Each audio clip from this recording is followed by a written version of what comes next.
Hi friends, అందరికీ నమస్కారం. Welcome back to our channel. ఈరోజు మరొక అప్డేట్తో మీ ముందుకు రావడం జరిగింది. అదేవిధంగా మన వీడియో చూస్తున్న ప్రతి ఒక్కరూ వీడియో చివరి వరకు చూసి లైక్ చేసి మన ఛానల్ని సబ్స్క్రైబ్ చేసుకొని నన్ను సపోర్ట్ చేయండి. ఈరోజు అప్డేట్ ఏంటంటే వాలంటీర్ల గురించి కొత్త అప్డేట్తో మీ ముందుకు రావడం జరిగింది. ఆ యొక్క అప్డేట్ ఏంటంటే వాలంటీర్లు మనకు 5 ఏళ్లుగా సేవలు అందించడం మనందరికీ తెలిసిన విషయమే. ఎన్నికల సమయంలో అధికారుల పార్టీ ఒత్తిడికి గురైన కొందరు రాజీనామా చేశారు. వైసీపీ అభ్యర్థులకు మద్దతుగా ప్రచారం కూడా చేయడం జరిగింది. అప్పుడు రాజీనామాలు చేసిన వాలంటీర్లు ఇప్పుడు తలలు పట్టుకుంటున్నారు. ఎందుకు రాజీనామాలు చేశామా అని బాధపడుతున్నారు. వాలంటీర్లు మనకు చాలా సేవలు అందించడం జరిగింది.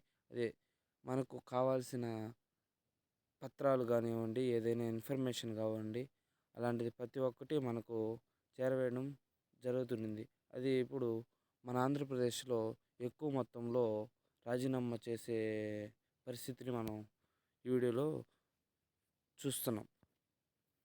రాజీనామాలు చేసి తప్పు చేశామని మదన పడుతున్నారు. వైసీపీ ప్రభుత్వం రాకపోతే తమ పరిస్థితి ఏమిటంటూ ఆవేదన పడుతున్నారు. గత ఎన్నికల్లో వైసీపీ అధికారంలోకి రాగానే గ్రామ వార్డు వాలంటీర్లను నియమించింది.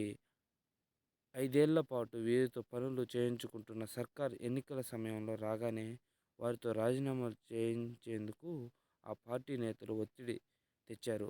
రాజీనామా చేసిన వారినే మళ్ళీ అధికారంలోకి వచ్చిన తర్వాత వాలంటీర్లుగా తీసుకుంటామని మభ్యపెట్టారు.